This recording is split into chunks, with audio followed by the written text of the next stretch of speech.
Hello everyone. इसमें हम लोग हाइजेंस अनसर्टेनिटी प्रिंसिपल के बारे में जानेंगे। ठीक है, तो क्वेश्चन क्या है, पिछले साल का क्वेश्चन इसने पूछा है कि स्टेट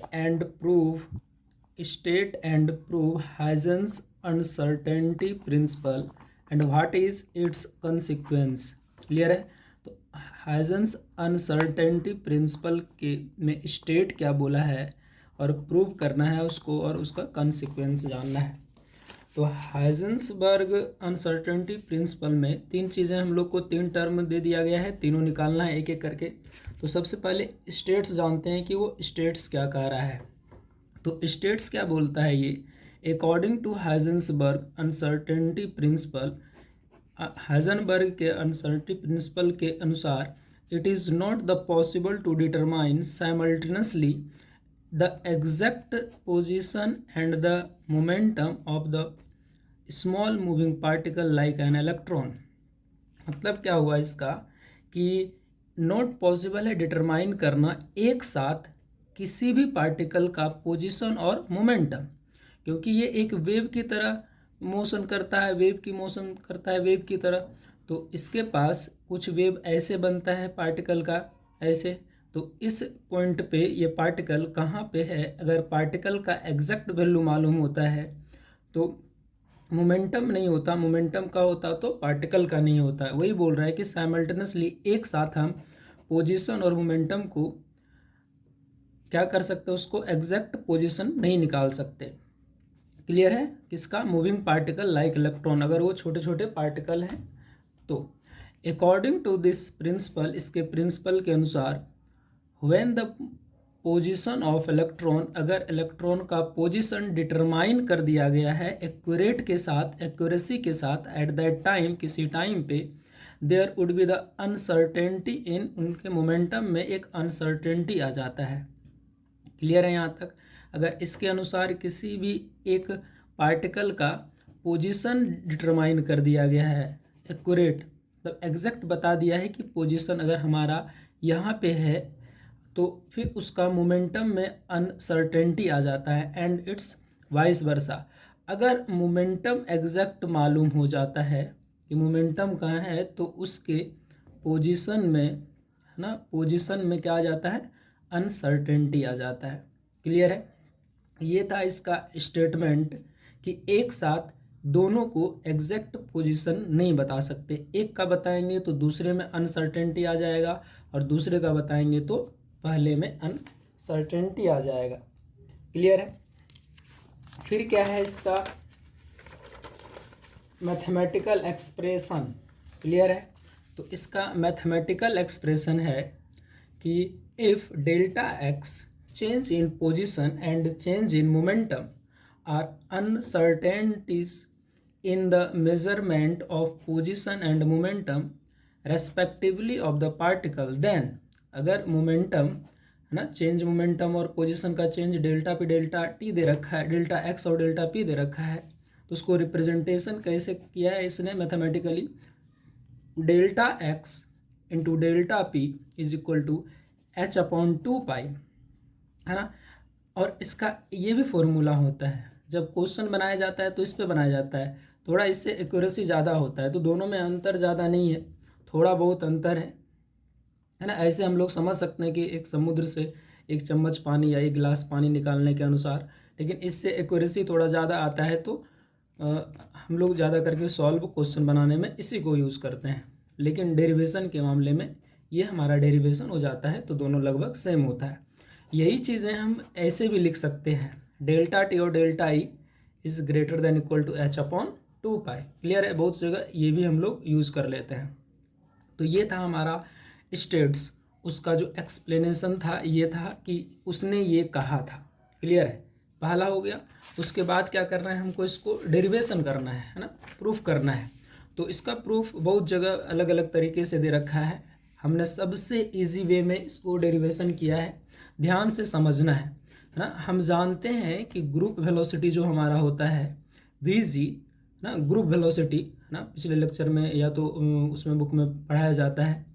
तो इसमें क्या होता है कि डेल्टा डब्ल्यू अपॉन डेल्टा के, यहाँ पे ये जो डब्ल्यू है हमारा ये फ्रीक्वेंसी है ना, ये क्या है हमारा फ्रीक्वेंसी है, तो डेल्टा चेंज हो गया 1 - 2 के 1 - 2 डेल्टा डब्ल्यू अपॉन डी के।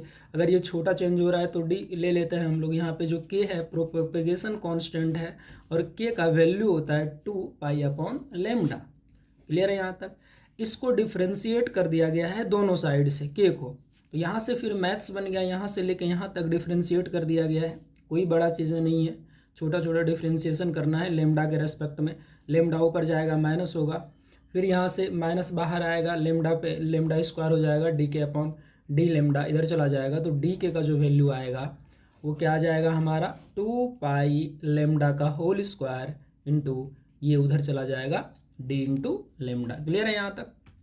चलो, फ्रॉम इक्वेशन फर्स्ट, जो इक्वेशन फर्स्ट है यहाँ पे और सेकंड, इसमें क्या करना है कि जो डी के का मान है यहाँ पे डी के का मान, यहाँ पे डी के का मान, यहाँ से इसको पुट कर देना है डी के का वैल्यू यहाँ पे, तो इसको यहाँ पे पुट कर दिए। ये नीचे था, लेमडा ऊपर चला गया, इसको मान ली equation number 3। De Broglie wavelength है ना, डी ब्रोगली वेवलेंथ के अनुसार पार्टिकल डुअलिटी नेचर रखता है, डुअल नेचर रखता है, वेव भी है और ये पार्टिकल भी है। तो वहाँ पे लेमडा बराबर जो डेरिवेशन किया गया है डी ब्रोगली वेवलेंथ के अनुसार h अपॉन पी, ठीक है। फिर इसको क्या करना है, डिफरेंशिएट करना है p के रेस्पेक्ट में। क्लियर है?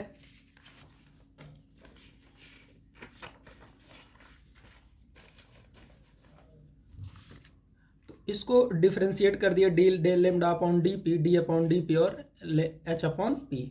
तो यहाँ पे क्या हो जाएगा, D upon D P, h और पी की इन्वर्स, पी चला जाएगा ऊपर तो -1 हो जाएगा। फिर यही डिफरेंशिएशन है, D lambda upon D T, P inverse करना है, माइनस को आगे लाना है, एच पी -1 माइनस, डिफरेंशिएशन का जो रूल होता है, डी लेमडा ये डी पी उधर चला जाएगा, तो यहाँ से जो ये वैल्यू आ जाएगा डी लेमडा का आ जाएगा।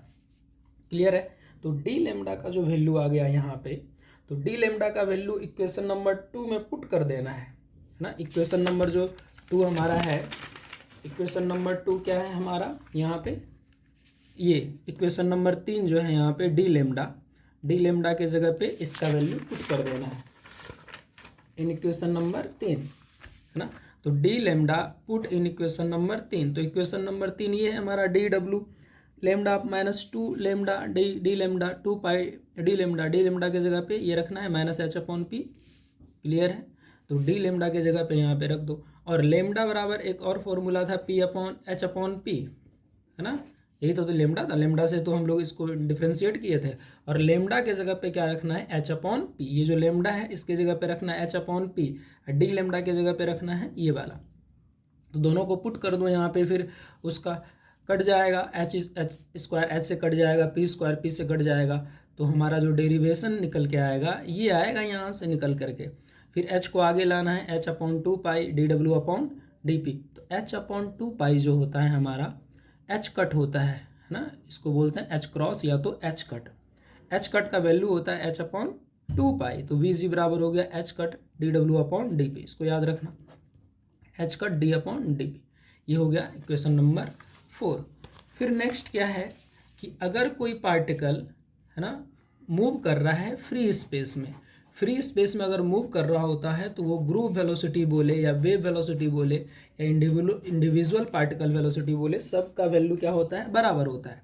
तो we can write group velocity, particle velocity, V J, V पे और वी डब्ल्यू, जो ग्रुप वेव वेलोसिटी होता है हमारा, सब क्या हो जाएगा, वी के रूप में आ जाएगा। वेलोसिटी होता है D x upon D T, बड़ा चेंज हो गया तो delta x upon delta T, तो वी बराबर क्या हो जाएगा, D x upon delta T. इसको मान ली इक्वेशन नंबर 5।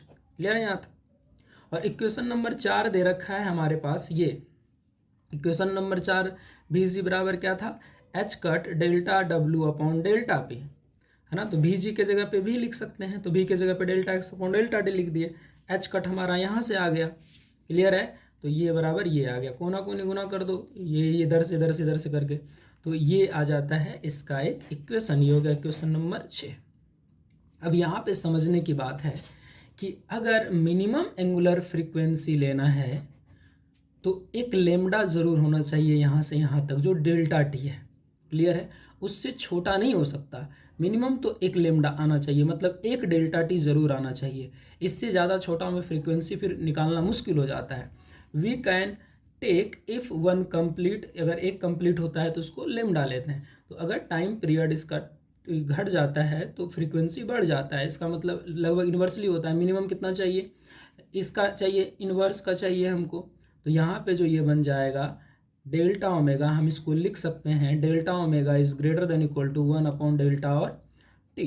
तो इसका वैल्यू पुट कर देना है यहाँ पे इसका वैल्यू पुट कर देंगे तो यहाँ से इक्वेशन क्या बन जाएगा, delta X delta P is greater than equal to h cut delta T, और डेल्टा ओमेगा का मान आ जाएगा 1/डेल्टा टी। डेल्टा टी कट गया तो यहाँ से क्या हो जाएगा, एच कट, सिर्फ बच जाएगा एच कट, यही तो चाहिए। और एच कट का जो वैल्यू होता है h/2 पाई, तो यहाँ से हो गया h/2 पाई। तो delta X delta P is greater than equal to h/2 pi. Clear है, यही हो जाता है हमारा 4 पाई, लगभग बराबर के आसपास में आता है। तो ये क्या हो गया हमारा प्रूफ। क्वेश्चन में ये किया जाता है, बाकी डेरिवेशन के तौर पे ये बेस्ट। क्लियर है यहाँ तक। दूसरा पार्ट हो गया हमारा। तीसरा पार्ट में बोला है कि इट्स कंसिक्वेंस, मतलब उसका परिणाम क्या हुआ, अनसर्टेनिटी प्रिंसिपल आने का परिणाम क्या हुआ। तो उसका परिणाम क्या होगा, इट्स कंसिक्वेंस का जो परिणाम होता है, परिणाम हमारा हुआ क्या कि इसके आने के कारण जो इलेक्ट्रॉन बोला जाता है can not exist inside the nucleus, nucleus के अंदर में इलेक्ट्रॉन एग्जिस्ट नहीं करता। एक्सप्लेन किया गया है इसी के थ्रू, है ना। इसका डेरिवेशन थोड़ा लंबा है तो इसमें वो पूछा नहीं गया है, तो हम लोग को उस पर ज़्यादा फोकस नहीं करना है, सिर्फ इसका कंसिक्वेंस निकालना है, इसका परिणाम निकालना है कि इसका परिणाम क्या हुआ। क्लियर है। दूसरा, मिनिमम एनर्जी हम निकाल सकते हैं किसी भी सिंपल हार्मोनिक ऑसिलेटर का। अगर कोई सिंपल हार्मोनिक ऑसिलेटर है तो उसका मिनिमम से मिनिमम एनर्जी हम निकाल सकते हैं। Valuation of A Bohr's orbital law, वो बोहर्स ने एक ऑर्बिटल लॉ दिया था, उसको ये गलत साबित कर दिया इसके अनुसार। फिर उसने थोड़ा सा चेंज किया, है ना, ये क्वांटाइजेशन करके उसने चेंज किया। तो अकॉर्डिंग टू बोहर्स के कारण बोला गया था कि इलेक्ट्रॉन हमारा जो मूव करता है definite fix energy level, energy value रहता है उसका, एक डेफिनेट फिक्स और एनर्जी वैल्यू क्या होता है। तो यहाँ से क्या होता है, ये बोहर ऑर्बिटल ने क्या बोला कि according to the electrons move orbit having the definite fix energy level, अगर इसका एनर्जी लेवल फिक्स होता है तो चेंज इन क्या हो जाएगा उसका जीरो। अगर चेंज इन जीरो हो जाता है तो अनसर्टेनिटी प्रिंसिपल क्या कहता है, delta T delta is h/2 पाई, और यहाँ से अगर h/2 पाई हो जाता है तो h कट अपॉन या तो h/2 पाई, तो डेल्टा ई नीचे चला आएगा, नीचे अगर ये जीरो हुआ तो ये क्या हो जाएगा इनफाइनाइट, डेल्टा टी क्या हो जाएगा हमारे नॉट इनफाइनाइट, जो ये पॉसिबल नहीं है। फिर करेक्शन क्या होता है इसका, एंगुलर मोमेंटम और हाइजेनबर्ग अनसर्टेनिटी प्रिंसिपल के अनुसार L बराबर NH/2। क्लियर है। तो इसके अनुसार ये करेक्शन को, ये जो गलत था बोहर्स मॉडल में, वो करेक्शन हो गया L/NH/2 पाई, जो कि ये बोलता है कि हमारा जो इलेक्ट्रॉन है वो एक वेव की तरह ऑर्बिट में मूव करता है, वो एक फिक्स ऑर्बिट में मूव नहीं करता, यहाँ से ऐसे ऐसे करके। क्लियर है। तो ये तीन था हमारा कंसिक्वेंस, परिणाम था इसका अनसर्टेनिटी प्रिंसिपल का। पहला, इलेक्ट्रॉन न्यूक्लियस में नहीं पाया जाता है। दूसरा, हम मिनिमम एनर्जी निकाल सकते हैं हार्मोनिक ऑसिलेटर का। तीसरा, वैल्यूएशन ऑफ यहाँ से इलेक्ट्रॉन एंगुलर मोमेंटम जो होता है NH/2 पाई। क्लियर है। Thank you.